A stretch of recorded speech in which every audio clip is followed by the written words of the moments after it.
എല്ലാവർക്കും നമസ്കാരം. ഇന്ന് മെയ് 6, 2025. ഇന്ന് മല്ലൻസ് വീഡിയോയുടെ വിഷയം വിദ്യാർത്ഥികൾക്കുണ്ടായിരിക്കേണ്ട അത്യാവശ്യപരമായ മനുഷ്യത്വ വിവരം. കഴിഞ്ഞ കൊല്ലം പല റാഗിങ് സംഭവങ്ങൾ നമ്മുടെ സ്കൂളുകളിൽ നടന്നു. ചില പിള്ളേരെ കൊന്നു, കുട്ടികൾ തന്നെ ഒക്കെ ചില പിള്ളേരെ പകുതി കൊന്നു, ചില പിള്ളേരെ കൊല്ലാതെ ജീവച്ഛവമായി പറഞ്ഞു വിട്ടു. എന്നിട്ട് മിനിഞ്ഞാന്ന് സ്കൂൾ തുടങ്ങി 2ാം ദിവസം 9ൽ പഠിക്കുന്ന ഒരു പയ്യനെ 15 പേര് 10ാം ക്ലാസ്സുകാരെ ചേർന്ന് മർദ്ദിച്ച് അവശനാക്കി. 5 പേരെ സ്കൂളിൽ നിന്ന് സസ്പെൻഡ് ചെയ്തു. ഇതെല്ലാം പറഞ്ഞ് ഇന്ന് നമ്മൾ വിതയ്ക്കുന്ന വിത്താണ് ഇന്നത്തെ കുട്ടികൾ നമ്മൾക്ക് തിരിച്ചു തരിക. ഇന്ന് കലിയുഗമാണെന്നുള്ള ഒരു എക്സ്ക്യൂസിൽ ഇന്ന് എന്ത് തോന്നിയാസം. ഇപ്പോൾ കഴിഞ്ഞാലൊരു 10ൽ പഠിക്കുന്ന ഒരു പയ്യനെ അവൻ്റെ കൂടെ പഠിച്ചവരെന്നെ കൊന്ന്, എന്നിട്ട് അവർ പറഞ്ഞ ഡയലോഗ് എന്നാ, ഇതിങ്ങനെ ഒരുമിച്ച് കൊന്നു കഴിഞ്ഞാൽ നമുക്ക് ശിക്ഷ ഒന്നും കിട്ടത്തില്ല എന്നെല്ലാം പറഞ്ഞ് അവസാനം അവരെ ജയിലിൽ പരീക്ഷ എഴുതിപ്പിക്കരുതെന്ന് പറഞ്ഞിട്ട് അവരെ ജയിലിൽ കൊണ്ടുവന്ന് പരീക്ഷ എടുപ്പിച്ച് ഇപ്പോൾ അവരെ 11ൽ അഡ്മിഷൻ ആക്കാനായിട്ട് നമ്മുടെ നീതിന്യായ വകുപ്പ് ഇപ്പം മറ്റുള്ളവൻ്റെ ജീവൻ എടുത്ത് ജീവിക്കാനുള്ള ആ അത്യാഗ്രഹത്തെ നമ്മൾ നിർത്തലാക്കണം. ഇപ്പോൾ കഴിഞ്ഞ കൊല്ലം ഈ അടുത്ത് ഒരു തന്നെ കഷായത്തിൽ വിഷം കൊടുത്ത് ഒരുത്തി കൊന്ന് ഒരു മിലിറ്ററിക്കാരനെ കല്യാണം കഴിയാൻ നോക്കിയപ്പം അത് പിടിക്കപ്പെട്ട് അവളെ തൂക്കുകയറ് വധശിക്ഷയാണ് വിധിച്ചത്. അങ്ങനെ നിയമങ്ങൾ വന്നു കഴിഞ്ഞാൽ ഇതിനൊക്കെ കുറേ ആനുകൂല്യമുണ്ട്. ഇപ്പം 18 വയസ്സുള്ള കുട്ടികൾ ശിശുവാണെന്നുള്ള ആ ഒരു ആനുകൂല്യത്തിൽ ചില കുട്ടികൾ ചൂഷണം ചെയ്യുന്നുണ്ട് ആയിരിക്കുന്ന അവസ്ഥയെ. ഇപ്പം വിത്ത് കൺസേൺ അവരായിട്ടുള്ള അനുവാദത്തോടു കൂടെ സെക്സ് ചെയ്താലും സെക്സ് ചെയ്യുന്നവൻ പിടിക്കപ്പെടും. അതാണ് ഇപ്പോഴത്തെ നിയമം. ഇപ്പോഴത്തെ ജനാധിപത്യ ഇന്ത്യയിൽ തോന്നിയാസങ്ങളാണ്. ഓക്കെ, 10 പേര് ചേർന്ന് ഒരു ആടിനെ പട്ടിയാക്കാം, പട്ടിനെ ആടാക്കാം. 100 പേര് ചേർന്ന് പട്ടിയെ പേപ്പട്ടിയാക്കി തല്ലിക്കൊല്ലാം. പിന്നെ നമ്മുടെ സത്യമേവ ജയതേക്കാളും ഇന്ന് സംഭവം നടക്കുന്ന പൈസമേവ ജയതയാണ്. ഇതെല്ലാം പറഞ്ഞ് നമ്മൾ എക്സ്ക്യൂസ് പറയുന്നുണ്ടെങ്കിലും നമ്മുടെ ആ മനുഷ്യത്വപരം. ഇപ്പം ഞാൻ 1500 സ്കൂളുകളിൽ മോട്ടിവേഷൻ ക്ലാസ് എടുത്തപ്പം എൻ്റെ ഒരു വിഷയമാണ്, ആദ്യത്തെ വിഷയമാണ്. നമ്മളൊരു 75% ഈ വിഷയത്തെയാണ് നമ്മൾ ഫോക്കസ് ചെയ്യുമെങ്കിൽ മനുഷ്യനും മൃഗം തമ്മിലുള്ള വ്യത്യാസം നമ്മൾ ഡിബേറ്റ് നടത്തി അവരെ കൊണ്ട് പറയിപ്പിക്കും. മൃഗങ്ങൾ മനുഷ്യരെക്കാളും നല്ലവരാണ്. എന്നിട്ട് ഞാൻ അവരോട് പറയും, with 5 differences we are rational animal, otherwise we are rascal animal. 5 വ്യത്യാസം നമ്മൾ മനസ്സിലാക്കി നമ്മൾ പെരുമാറുമ്പോൾ നമ്മൾ റാഷണൽ അനിമലാവുന്നില്ലെങ്കിൽ നമ്മൾ റാസ്കൽ അനിമലാണ്. ഓക്കെ, എന്നിട്ട് ഞാൻ അവരോട് ചോദിക്കും, നിങ്ങൾക്ക് റാസ്കലാകണോ റാഷണലാകണോ? അപ്പോൾ ഒരു റാഷണലാണ്. അന്ന് ഈ 5 വ്യത്യാസം പറഞ്ഞ് നമ്മളവരെ മനസ്സിലാക്കി അവരെ മനുഷ്യരാക്കും. ഓക്കെ, അങ്ങനെ നമ്മളവരെ മനുഷ്യരാക്കിയിട്ട് നമ്മൾ പിന്നെ ക്ലാസ് തുടരുന്നതിൽ പിന്നത്തെ ചോദ്യമാണ് എന്തിനാണ് പഠിക്കുന്നത്, എന്തിനാണ് ജീവിക്കുന്നത്. ഇതെല്ലാം പറഞ്ഞ് അവർ നട്ടും ബോൾട്ടും നമ്മൾ ടൈറ്റ് ചെയ്യുകയാണ്. ഓക്കെ, പിന്നെ മൃഗീയത മനുഷ്യരിൽ വരുന്നതിൻ്റെ ഒരു ഉദ്ദേശം എന്ന് വെച്ച് കഴിഞ്ഞാൽ മനുഷ്യൻ എന്നുള്ള ആളുടെ ഡെഫിൻ ചെയ്യുന്ന man is rational animal.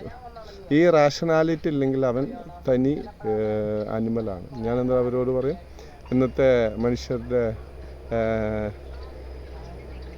Sketch മാപ്പ് നോക്കിക്കഴിഞ്ഞാൽ തല ഉത്തർപ്രദേശ് ആണെങ്കിൽ വയറ് മധ്യപ്രദേശ്, കാല് കളി ഓക്കെ അത് ആന്ധ്രാപ്രദേശ്, ഒരു കൈ അരുണാചൽ പ്രദേശ്, കാടാണെങ്കിൽ ഒരു കൈ സമുദ്രപ്രദേശ്. ഇതിൽ ഏത് പ്രദേശമാണ് പ്രശ്നക്കാരൻ ചോദിച്ചു കഴിഞ്ഞാൽ അവർ പറയുന്ന ഉത്തരമാണ് വയറ്. ഇന്ന് മനുഷ്യർ ജീവിക്കുന്ന വയറാണ് അവരുടെ കേന്ദ്രം. അതിനാണ് അവർ പഠിക്കുന്നതും ജോലി ചെയ്യുന്നതും.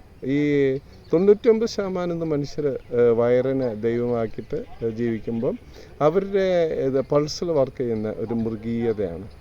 അവർക്ക് മനുഷ്യത്വം ഇങ്ങനെയുള്ളതുകളേക്കാൾ ഉപരി ഒരു മൃഗീയത. ഈവൻ അവർ ലൈംഗികത തന്നെ, സ്നേഹിക്കുന്നത് തന്നെ, അതൊരു പ്രേമെന്ന് പറഞ്ഞു കഴിഞ്ഞാൽ അവരുടെ ഉള്ളിൽ ദീപസ്തംഭം മഹാശ്ചര്യം നമുക്കും കിട്ടണം പണം ആ ഒരു ആറ്റിറ്റ്യൂഡായിരിക്കും. കാരണം അവരുടെ സ്വാർത്ഥത അവരെ മൃഗീയതയിലേക്ക് ആനയിക്കുക ചെയ്യുന്നത്. ഓക്കെ, പിന്നെ ഈ മനുഷ്യൻ വിവരം വെച്ച് നമ്മളത് ചെയ്തു കഴിഞ്ഞാൽ കുറേ പ്രശ്നങ്ങൾ പരിഹരിക്കപ്പെടാം. ഇപ്പം ഒരു ഡോക്ടറായി കഴിഞ്ഞ് അവൻ രോഗിയെ ചൂഷണം ചെയ്ത് മെക്കെട്ട് കയറി അവനെ മാനിപ്പുലേറ്റ് ചെയ്ത് പൈസ ഉണ്ടാക്കാൻ നോക്കിക്കഴിഞ്ഞാൽ അവനെ നമ്മൾ അൺപഡ് ഡോക്ടറായിട്ടാണ് കണക്കാക്കുന്നത്. കാരണം രോഗിയെ ജീവൻ കൊടുത്തും സംരക്ഷിക്കണം എന്നുള്ള അത് പാലിക്കാതെ അവൻ്റെ കയ്യിലുള്ള കാശ് മുഴുവൻ തട്ടിയെടുത്ത് അവൻ്റെ ആസ്പത്രിയുടെ വലുപ്പം കൂട്ടുക, പൈസ ഉണ്ടാക്കുക, ഇതിൽ പോകുന്നൊരു ഡോക്ടർ. ഇപ്പം കഴിഞ്ഞ കൊല്ലം ഒരു വെറ്റിനറി കോളേജിലാണ് ഒരുത്തനെ 13 ദിവസത്തോളം പീഡിപ്പിച്ച് അവനെ കൊന്ന് കെട്ടിത്തൂക്കി. അത് കൃത്യമായിട്ട് വന്നിട്ടില്ല. പക്ഷേ പാർട്ടിക്കാർ കളിച്ച് അത് ഇപ്പം ഒതുക്കാനായിട്ട് നോക്കുന്നുണ്ടെങ്കിൽ അതൊരു സത്യമാണ്. കാരണം മൃഗത്തിനെ ശുശ്രൂഷിക്കാൻ പോലും യോഗ്യതയില്ലാത്ത പയ്യന്മാരാണ് അതിൽ ഉള്ളവർ. പിന്നെ മനുഷ്യരുടെ കാര്യം പറയാനുണ്ടോ, നമ്മൾ എന്ത് കൊടുക്കുന്നോ അതാണ് അവർ ഇത് ചെയ്യുന്നത്, വിതയ്ക്കുന്നത്. ഇപ്പോൾ വീട്ടിൽ നിന്നായാലും പുറത്തുനിന്നായാലും സ്കൂളിൽ നിന്നായാലും ഒക്കെ. അപ്പം ഈ വിവരം ഇപ്പം ഞാൻ പിള്ളേരോട് ചോദിക്കും, നമുക്ക് 5 സെൻസസ് ഉണ്ട്. എന്നാൽ ചിലർ പറയും 6ാമത് സെൻസസ്, ചിലർ ചോദിക്കും ഏത് സെൻസാണ്, ചിലർ പറയും കോമൺ സെൻസ്, ചിലർ പറയും നോൺ സെൻസ്. കോമൺ സെൻസ് ആണെന്ന് അത്യാവശ്യമായിട്ടുള്ള, അതിൻ്റെ ഓപ്പോസിറ്റാണ് നോൺ സെൻസ്. വിവരക്കേടാകുന്നൊരു കാലത്തിലൂടെ നമ്മൾ പോകുന്നുണ്ടെങ്കിൽ നമ്മുടെ കുട്ടികൾക്ക് വിവരം വയ്ക്കാനുള്ള വഴി പറഞ്ഞു കൊടുക്കുക, മനുഷ്യരാക്കുക. അവരെ നിങ്ങൾ ഡോക്ടറാക്കില്ലെങ്കിലും ആദ്യം മനുഷ്യത്വ ഗുണങ്ങൾ നമ്മുടെ ജീവിതത്തിലൂടെ. ഇപ്പം എല്ലാ കാരണവന്മാരും അവരെ അപ്പന്മാരെയും അമ്മമാരെയും വയസ്സായിട്ടുള്ളവരെ ഹോം ഫോർ ദി ഏജിലും മറ്റും കൊണ്ടുവന്നാക്കുമ്പം നമ്മൾ അവരെ പഠിപ്പിക്കുന്ന ഒരു മൃഗീയതയാണ്. ഓക്കെ, അപ്പോൾ വയസ്സായി കഴിഞ്ഞാൽ ഇപ്പം നാളെ നിങ്ങളെയും അവർ കൊണ്ടുവന്നാക്കും, അവരുടെ മക്കളെയും കൊണ്ടുവന്നാക്കും. അപ്പം ആ മൃഗീയത ഒരു തലമുറയിൽ നിന്ന് വേറെ തലമുറയിലോട്ട് കൈമാറി അങ്ങനെ പോകുമ്പം നമ്മുടെ സമൂഹത്തെയാണ് അത് സ്വാധീനിക്കുന്നത്, മാനിപ്പുലേറ്റ് ചെയ്യുന്നത്. കാരണം വയസ്സായി കഴിഞ്ഞാൽ അമ്മമാരാണ് അവർ ജീവൻ കൊടുത്ത് നമ്മളെ വളർത്തിയെന്നുള്ള സത്യത്തെ ചൂഷണം ചെയ്തിട്ടാണ് പിള്ളേർ അവരെ ഹോം ഫോർ ഏജിലൊക്കെ കൊണ്ടുവന്നാക്കുന്നതൊക്കെ. അപ്പം ഈ നമ്മുടെ വാക്കുകളിൽ പ്രവർത്തിയില്ല. ഇപ്പം ഒരു സൈബർ ഏജിലാണ് ഇപ്പോൾ കുട്ടികൾക്കൊരു മൊബൈൽ മേടിച്ച് കൊടുത്താൽ അവർ ഇതായിട്ട് ചൊല്ലിക്കൊണ്ടിരിക്കുന്ന കൂടാതെ ഒരു മണിക്കൂറെങ്കിലും നമ്മൾ അമ്മമാരും മക്കളായിട്ട് ഇത് ചെയ്യണം. കാരണം the best school is home.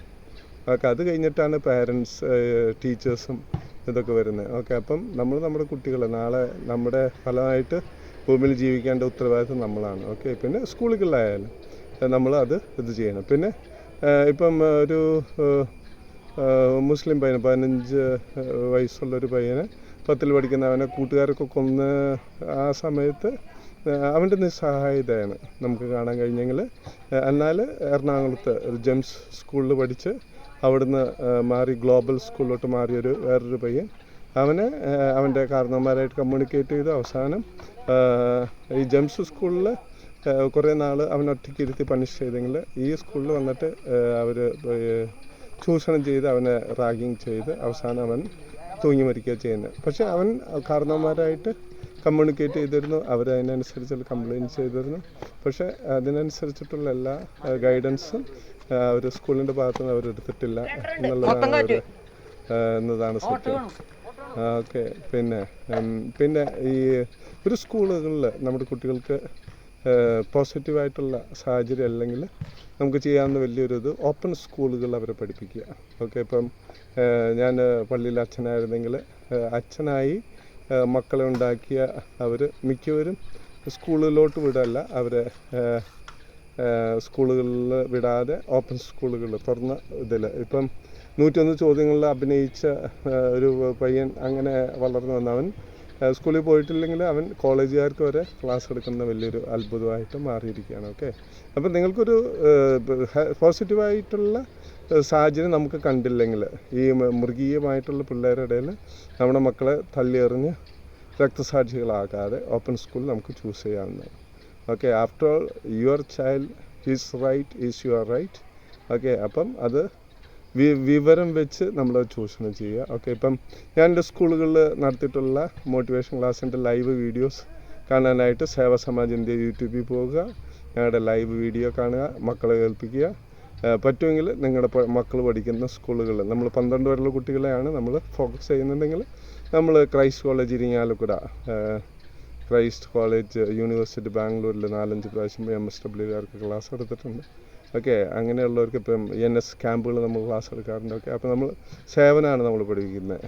Okay, മനുഷ്യൻ്റെ ഏറ്റവും വലിയ ഗുണമാണ് സേവനം. ഓക്കെ, സെൻസിറ്റിവിറ്റി അത് പഠിപ്പിക്കാനായിട്ട് എന്നെ കോൺടാക്റ്റ് ചെയ്യുക.